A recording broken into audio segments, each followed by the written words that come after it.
पहलगाम हमले के बाद अब तक इंडिया और पाकिस्तान में ख़ास तौर पर, बाहर का पता नहीं, न्यूज़ चैनल में जो चल रहा है, न्यूज़ स्टूडियो को अगर देखें तो न्यूज़ रूम एक तरह से वॉर रूम बन चुका है। मतलब न्यूज़ चैनल के हिसाब से तो कभी भी जंग हो जाए, और यही हाल पाकिस्तान का है। तो अब सरकार क्या प्लानिंग कर रही है, क्या टाइमिंग देख रही है, वो सारी चीज़ें अपनी जगह पर हैं, लेकिन न्यूज़ चैनल में लगभग जंग हो चुकी है और शायद ये करवा के भी छोड़ेंगे।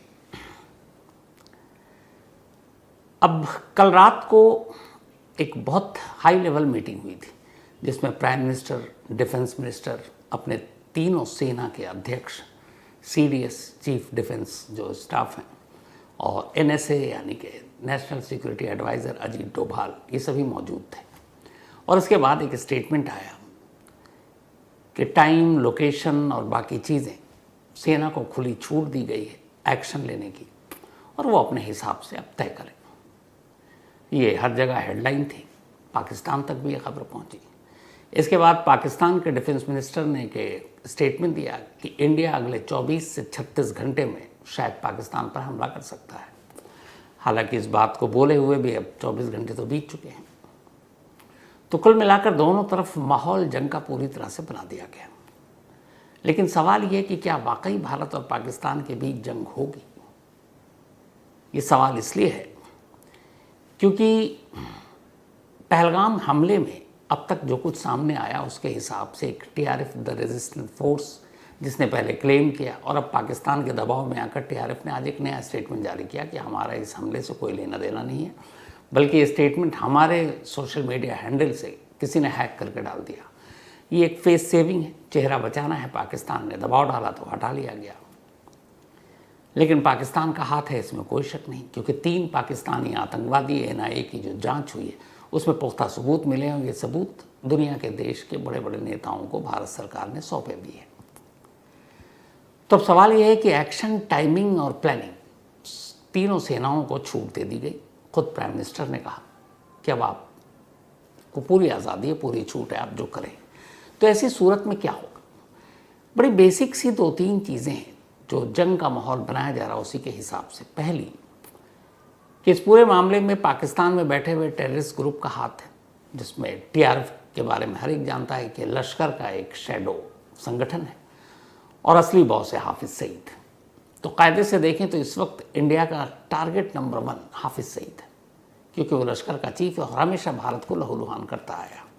इसके अलावा जो बाकी आतंकवादी संगठन है, जैसा कि प्राइम मिनिस्टर नरेंद्र मोदी जी ने कभी बिहार की रैली में ओपनली कहा कि वो पहलगाम के हमले के किसी भी गुनहगार और उनको मददगार जो है बख्शेंगे नहीं।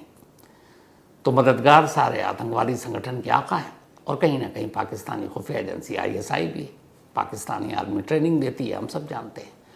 लेकिन इसके बावजूद जंग का मतलब है सीधे सीधे मिलिट्री ऑपरेशन।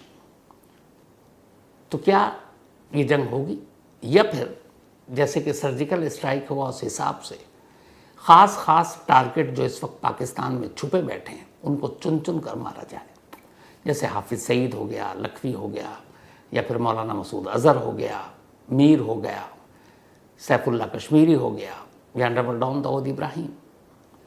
और यही वजह है कि एक रिपोर्ट आई कि अब इन सबको खुफिया ठिकाने पर भेज दिया गया, क्योंकि इनके लोकेशन पर ड्रोन से भी अटैक हो सकता है, बाकी चीज़ों से भी हमला किया जा सकता है। 2021 में ऐसा एक हमला हाफिज़ सईद को लेकर किया भी गया था। तो अब ये सब सुरक्षा घेरे में, और इनको सुरक्षा कौन दे रहा है, इनकी पहरेदारी कौन कर रहा है? वही पाकिस्तानी खुफिया एजेंसी ISI और वही पाकिस्तान की फोर्सेस। तो मेन ये है कि निशाना ये लोग हैं।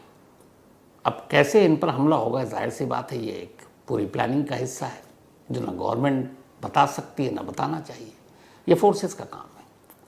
लेकिन आज मैं आपको बताऊंगा कि एक जंग, अगर सपोज मान लीजिए जो सारे न्यूज़ चैनल मिलकर इस जंग को कराने पर तुले हुए हैं, एक जंग में कितना खर्चा आता है। भारत और पाकिस्तान के बीच अब तक कुल 4 जंग हो चुकी। पहले उन 4 जंग का आपको लेखा जोखा लेता हूँ, फिर अभी लेटेस्ट बताऊँगा क्या हुआ। और यहाँ ये याद रखिएगा कि जब रशिया ने यूक्रेन पर हमला किया था और रशिया और यूक्रेन के बीच जब जंग चली, तो ये कहा गया था, उसमें से एक मैं भी था, कि 3 दिन 72 घंटे के अंदर अंदर रशिया यूक्रेन को नेस्तनाबूद कर देगा। 3 साल हो गए, जंग खत्म नहीं हुई। आज भी यूक्रेन रशिया से जो सुपर पावर है, न्यूक्लियर पावर है, कोई मुकाबला ही नहीं है, लेकिन जंग जारी है। तो जंग जितनी लंबी खींचे, समझिए खर्चा उतना बढ़ रहा है। रशिया का खर्चा काफ़ी बढ़ गया 3 सालों में। तो इंडिया और पाकिस्तान के बीच अब तक 4 बार जंग लड़ी गई। पहली जंग जब देश को आज़ादी मिली 1947-48 में, तब कश्मीर में कबायलियों के भेष में पाकिस्तानी फ़ौज दाखिल हो गई थी, और जब वो दाखिल हुई उसके बाद एक जंग लड़ी गई 1948-78 में। तो उस जंग में क्या मिला और क्या खोया और क्या पाया हमने,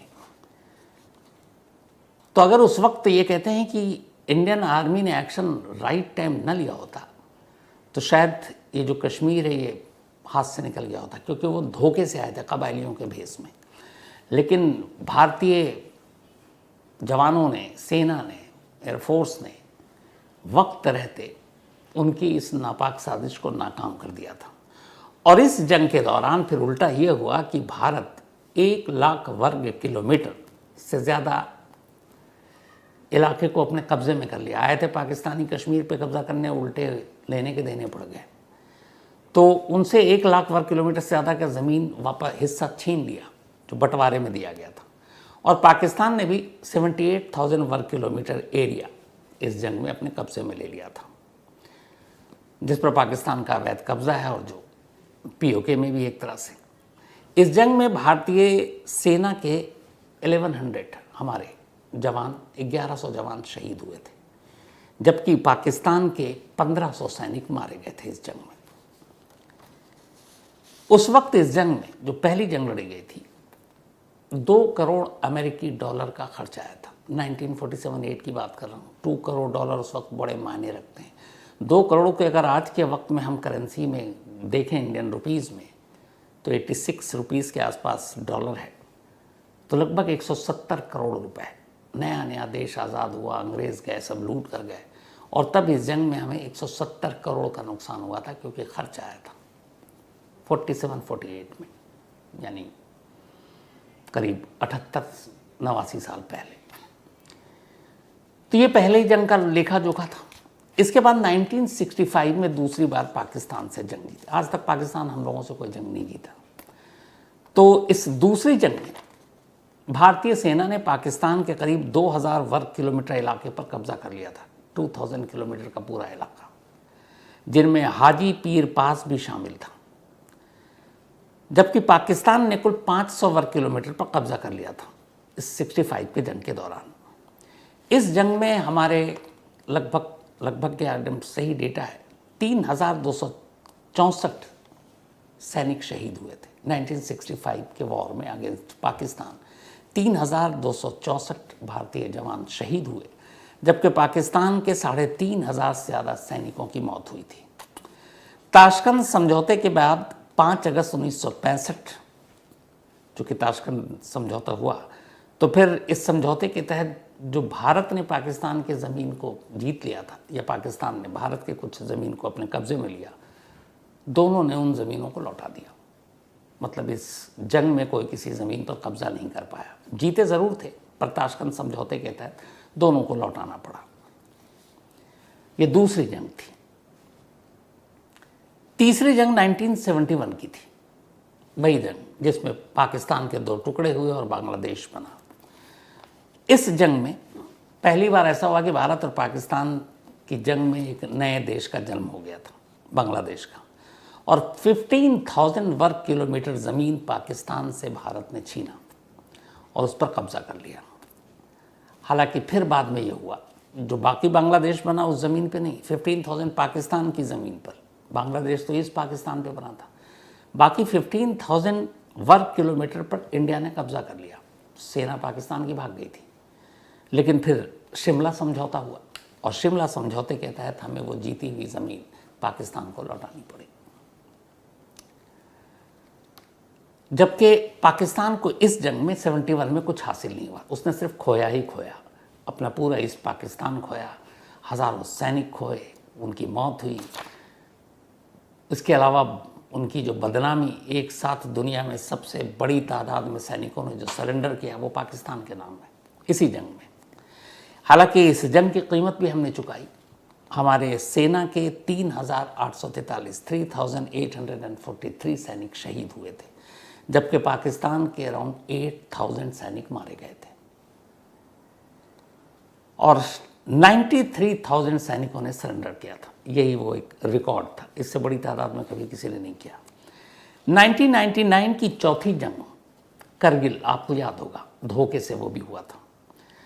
तो करगिल में ये जंग हुई और तब पाकिस्तान की सेना करगिल में अपने बहुत अंदर तक चली आई थी और कई पोस्ट पर कब्जा कर लिया था। इन सब को भारतीय सेना ने वापस छीना 1999 के करगिल सेना में। इस जंग में भी पाकिस्तान को कुछ हासिल नहीं हुआ, क्योंकि सारी चौकी, सारी पोस्ट, सारी चीज़ें उन्हें वापस ले ली थी। हाँ, इसको वापस लेने की भी एक कीमत चुकाई हमने। टोटल 522 भारतीय जवान इस करगिल वॉर में शहीद हुए थे, जबकि पाकिस्तान के करीब 700 सैनिक मारे गए थे और इसमें कई एयरक्राफ्ट और वो भी तबाह हुए थे। लेकिन 1947, 1965 और 71 में जो खर्चा हुआ था, उससे कहीं ज़्यादा खर्चा इस करगिल वॉर में हमारा हुआ। उसकी वजह ये थी कि करगिल वॉर ऊंचाई पर लड़ी गई। वहाँ तक रसद, गोला बारूद, सैनिक, ये सब पहुँचाना बड़ा महंगा काम था और मुश्किल काम था।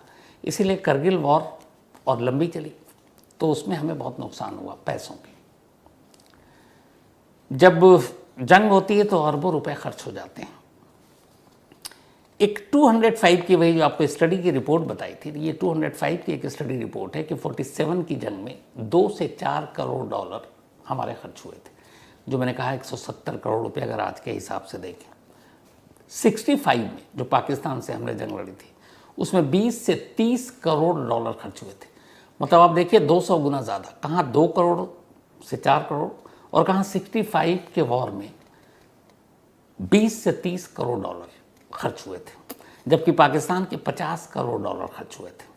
71 का ये वो युद्ध जिसने बांग्लादेश को जन्म दिया और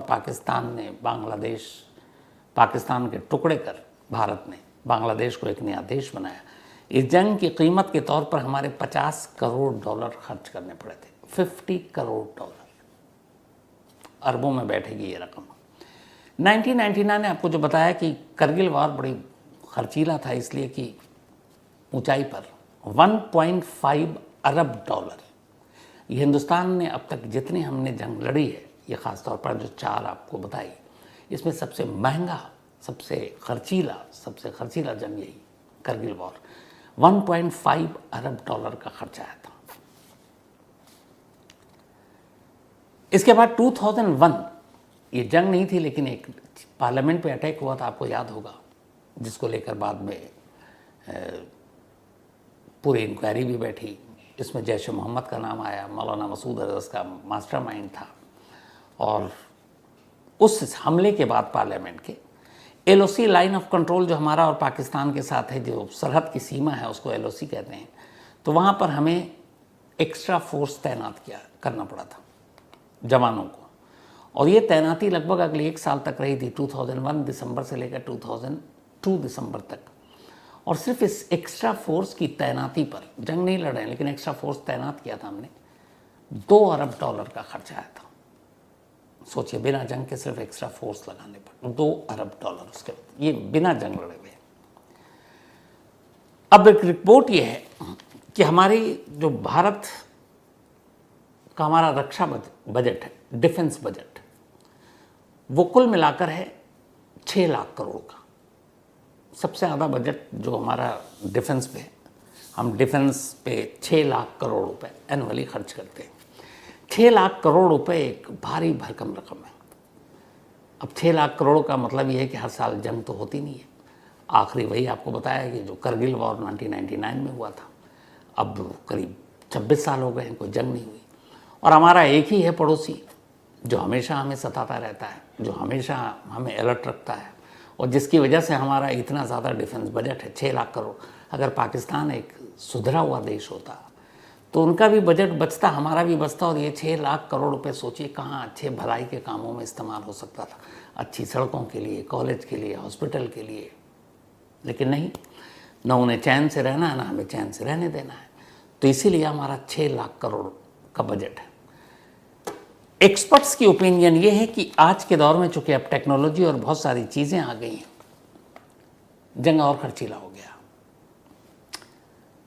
तो ऐसी सूरत में अगर इस पहलगाम हमले के बाद जो जंग का माहौल बनता और जिसके लिए सारे न्यूज़ चैनल एकदम उतावले हैं, बेताब हैं कि बस जंग होनी चाहिए, जंग होनी चाहिए, तो इसके हिसाब से ये है कि 6 लाख करोड़ का जो रक्षा बजट है, हमारा डिफेंस बजट, अगर पाकिस्तान के साथ हमारी ये जंग होती है तो इसका 20% सिर्फ इस जंग में खर्चा हो जाएगा। 20% मतलब 1 लाख करोड़ से ज़्यादा।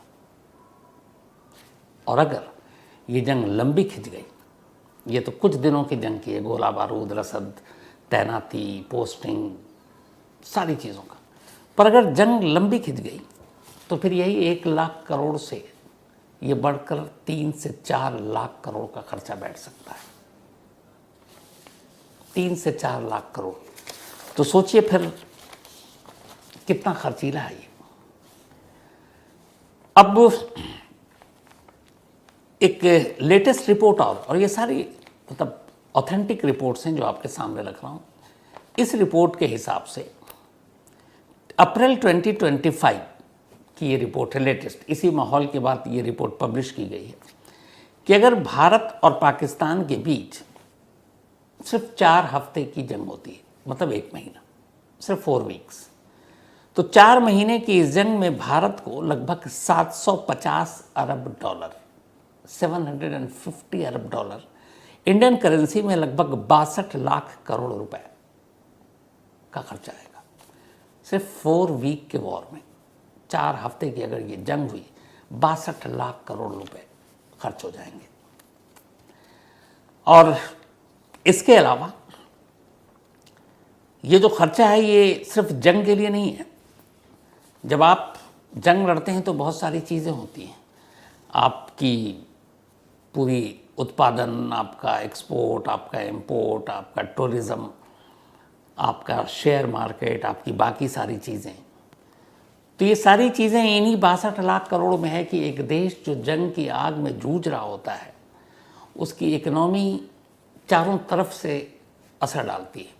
तो ये 62 लाख सिर्फ अगर 4 वीक के लिए जंग होती है, तो जंग का खर्चा हटा दीजिए, ये बाकी का खर्चा है पूरा, कि आपकी पूरी इकोनॉमी कैसे बैठती है। क्योंकि एक जंग ग्रसित देश में बाकी लोग ना इन्वेस्ट करने आएंगे, ना बाकी चीज़ें करने आते हैं, तो उसका एक बहुत बड़ा असर पड़ता है। तो इसका एक ही अलग नुकसान है। अब चूंकि नई टेक्नोलॉजी है, बहुत सारी चीज़ें नई आ गई हैं, तो इसीलिए जंग इतना खर्चीला हो गया। और सबसे बड़ी बात यह है कि हम एक तेज़ी से तरक्की करने वाले इस वक्त देश बने हुए हैं। आप किसी भी फील्ड में उठाकर देख लें, ज़मीन से लेकर चांद तक। तो जब जंग होगी तो हमारी बहुत सारी चीज़ों पर असर पड़ेगा, चाहे वो एजुकेशन हो, चाहे वो डेवलपमेंट हो, चाहे वो हमारा साइंस हो, चाहे हमारा इसरो का मामला हो, बहुत सारी चीज़ें। फिर महंगाई, बेरोज़गारी, गरीबी, इन सारी चीज़ों पर असर पड़ता है, क्योंकि बहुत सारी चीज़ें इससे असर डालती हैं। और सबसे बड़ी बात यह कि एक जंग एक देश को सीधे 50 साल पीछे ढकेल देता है। पहलगाम में जो हुआ, इसका बदला ज़रूर लेना चाहिए। और अभी तक जो रिपोर्ट है वो ये है कि आतंकवादी संगठन न सिर्फ पहलगाम, बल्कि इससे पहले पार्लियामेंट अटैक, मुंबई, जयपुर, जहाँ जहाँ आप देखें, दिल्ली, इन्हीं सब लोगों के हाथ ये 4-5 संगठन हैं। तो असली टारगेट, असली मोहरे ये हैं, और इनको ख़त्म करना ज़रूरी है। अब ये कैसे होंगे? हाफिज़ सईद लाहौर में उसका ठिकाना है, ये हम सब जानते हैं। लेकिन जब ऐसा टेंशन होता है तो पता है कि हाफिज़ सईद को कहीं छुपा दिया गया। दाऊद इब्राहिम का क्लिफ्टन रोड सबको पता है, लेकिन ऐसे में छुपा देते हैं। मौलाना मसूद अजहर का ठिकाना बहावलपुर है, उसको भी ऐसे में छुपा देते हैं।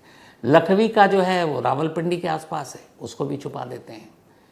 लेकिन इन सारे लोगों की अगर रिपोर्ट और ख़बर मिल जाती है और इनके ऊपर सीधा वैसी अटैक होता है, और इन सरगनाओं को अगर हम ख़त्म कर देते हैं, तो आने वाले वक्त में शायद इस मैसेज के बाद कोई हिम्मत नहीं करेगा कि देश में आतंकवादी को भेजे। तो असल मकसद है इन आतंकवादी संगठनों को ख़त्म करना। उधर पाकिस्तान भी, जैसे हमने कहा कि दोनों न्यूज़ चैनल दोनों तरफ से, वहाँ से भी बड़े बेतुके बयान आ रहे हैं कि अगर कुछ हुआ तो हम जो न्यूक्लियर बम है हमारा वो खिलौना थोड़ी है, चौराहे पे नुमाइश के लिए नहीं रखा है, हम उसका इस्तेमाल करेंगे। एक अभी इंटरव्यू देख रहा था मैं, करण थापर जी बड़े सीनियर जर्नलिस्ट हैं, उन्होंने लिया नजम सेठी, वो वहाँ के बड़े ही रिनोन्ड जर्नलिस्ट हैं नजम सेठी, और शायद पंजाब के एक CM भी रहे, मुझे लगता है PCB के शायद कभी चेयरमैन रहे होंगे, पाकिस्तान क्रिकेट कंट्रोल बोर्ड के, लेकिन पर ये कंफर्म नहीं, लेकिन हाँ रिनोन्ड जर्नलिस्ट। ये वही नजम सेठी हैं, जब ये एडिटर थे तब इन्होंने अपने रिपोर्टर को भेजा था कसाब के गांव में कि जाओ और मुंबई अटैक में इस अजमल कसाब का नाम आ रहा है और भारतीय सरकार ये कह रही है कि अजमल कसाब पाकिस्तानी है, और पाकिस्तान सरकार ने मना कर दिया। और पाकिस्तानी होते हुए भी नजम सेठी ने अपने जर्नलिस्ट को अजमल कसाब के गांव में भेजा, उसके बाप भाई उसकी माँ सबको दिखाया, उनका इंटरव्यू दिखाया, उसका घर दिखाया, वो लोग क्या करते हैं ये दिखाया, और इस पर पूरी पाकिस्तान की पोल खोल के रख दी थी। पाकिस्तान सरकार ने और पाकिस्तानी खुफिया एजेंसी ने बाद में इनके और इनके चैनल और अखबार को काफ़ी दबाव में भी लिया, लेकिन तब सच्चाई दिखा दी थी दुनिया को कि पाकिस्तानी हुकूमत झूठ बोल रही है, अजमल कसाब पाकिस्तानी है। तो ये वैसे जर्नलिस्ट हैं, इन्हीं का भी इंटरव्यू देख रहा था मैं, करण थापर जी ने लिया था। तो नजम सेठी का ये कहना था कि इस बार अगर ऐसा जो न्यूक्लियर बम की कुछ लोग बातें कर रहे हैं, ये 3 ही सूरत में हो सकता है। मुझे लगा आपसे शेयर करना चाहिए कि कैसे। इसमें 2 बड़ी इंपॉर्टेंट चीज़ें, जो भी न्यूक्लियर पावर देश होता है, और जैसे 2 पड़ोसी इतने खतरनाक अगर पड़ोसी हो पाकिस्तान, तो उसमें ये होता है कि चलो जिससे पहले तो पाबंदी लगाते हैं, लेकिन अब बना लिया तो क्या करोगे। तो उसमें भी एक समझौता होता है, वो ये कि आपको रिटर्न में लिख कर देना पड़ता है, एक समझौता करना पड़ता है लिखित में कि आप पहले न्यूक्लियर बम का इस्तेमाल नहीं करेंगे। इत्तेफाक से हम चूँकि एक सभ्य देश हैं, हमने ये सिग्नेचर कर रखा है कि हम पहल नहीं करेंगे, पहला बम हम नहीं गिराएंगे, ये इंडिया का स्टैंड है। लेकिन तमाम दबाव के बावजूद, तमाम कोशिश के बावजूद पाकिस्तान ने अभी तक ये साइन ही नहीं किया है कि वो पहला बम नहीं गिराएगा। मन में खोट है, दिल काला है, इसलिए नहीं किया।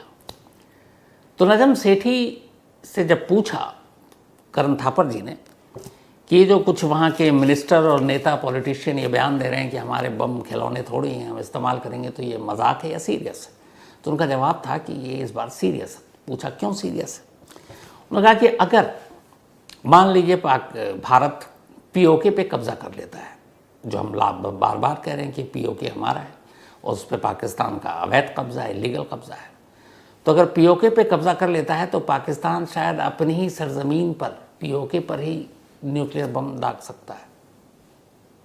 दूसरा, अगर मिलिट्री ऑपरेशन भारत करता है और कराची तक पहुंच जाए और कराची को कब्जे में ले ले, तो सूरत में भी छोड़ सकता है। लेकिन सवाल ये है कि अगर ऐसी सिचुएशन आएगी तो फिर भारत के पास भी खिलौना तो है नहीं, या खिलौने के लिए तो रखा नहीं है कि दिवाली का इंतज़ार करेंगे। लेकिन फिर आखिर में क्या होगा? आखिर में ये होगा कि नागासाकी और हिरोशिमा आप भुला कर भी नहीं भुला सकते। कब हुआ? सेकेंड वर्ल्ड वॉर में। आज भी उसका असर बाकी है।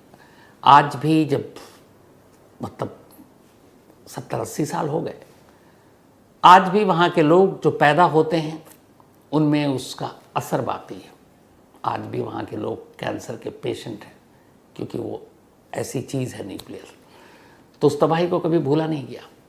और यहाँ पर दोनों न्यूक्लियर पावर हैं, तो उस तबाही का असर कब तक होगा मालूम नहीं। और सबसे बड़ी बात ये कि पाकिस्तान तो वैसे ही पीछे है, वो इन्हीं चीज़ों में उलझा रहता है। हम कम से कम इस वक्त एक तरक्की के रास्ते पर हैं।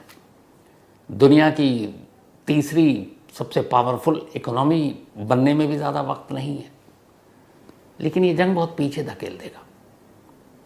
तो इस वक्त जंग की ज़रूरत है या बदला लेने की, और वो भी उन लोगों से जो हमें बार बार लहूलुहान करते हैं।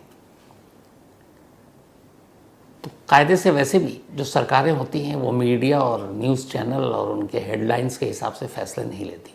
ये फ़ैसले बड़े इंपॉर्टेंट होते हैं, सारी चीज़ों को देख कर लेते हैं। और इस जंग की एक रिपोर्ट ये भी है कि अगर इंडिया पाकिस्तान के बीच सीधी जंग होती है तो चीन जो है इसमें अपने आप एक पार्टनर बन जाएगा। और उसकी वजह यह है कि चीन ने इस पूरी दुनिया में इस वक्त सबसे ज़्यादा अपने जहाँ पैसे लगा रखे हैं, जहाँ इन्वेस्ट कर रखा है, वो पाकिस्तान है। और उसे पता है कि इस जंग में अगर पाकिस्तान का नुकसान होगा तो उसका पैसा डूबेगा, तो फिर चीन घुसेगा, और अगर ये जंग लंबी खिंची तो फिर खर्चीला होता जाएगा। तो जंग एक देश को 50 साल पीछे धकेल देता है, लेकिन उसी के पैरेलल ये भी है कि 50 साल पीछे धकेलने के साथ साथ हमें ये भी देखना है कि 50 साल बाद भी हम इसी तरह ज़ख्मी होते रहें या फिर उन दुश्मनों को चुन चुन कर निपटा दें। और शायद यही होगा, जो हमारा स्टैंड होगा वो यही होगा कि जो भारत को बार बार लहूलुहान कर रहे हैं जितने आतंकवादी संगठन, पाकिस्तान की सरकार, पाकिस्तानी आर्मी, पाकिस्तानी खुफिया एजेंसी, आईएसआई के गोद में बैठे हैं, उन सबको गोद से उठा कर उनका हिसाब किया जाए। तो ये थी आज की कहानी भी इसे क्या कहें, क्योंकि अजीब चीज़ है। कई बार सोचता हूँ कि वाकई एक अच्छा पड़ोसी होता तो कितना अच्छा होता, वो भी खुश, हम भी खुश। दुनिया में ऐसे कई अच्छे पड़ोसी हैं जो वाकई खुश हैं, बल्कि एक दूसरे की मदद करते हैं। इस मामले में हम बदनसीब हैं कि हमें पाकिस्तान जैसा पड़ोसी मिला। शायद उसे अकल आ जाए कभी। इन्हीं दुआओं के साथ कहानी में आज इतना ही।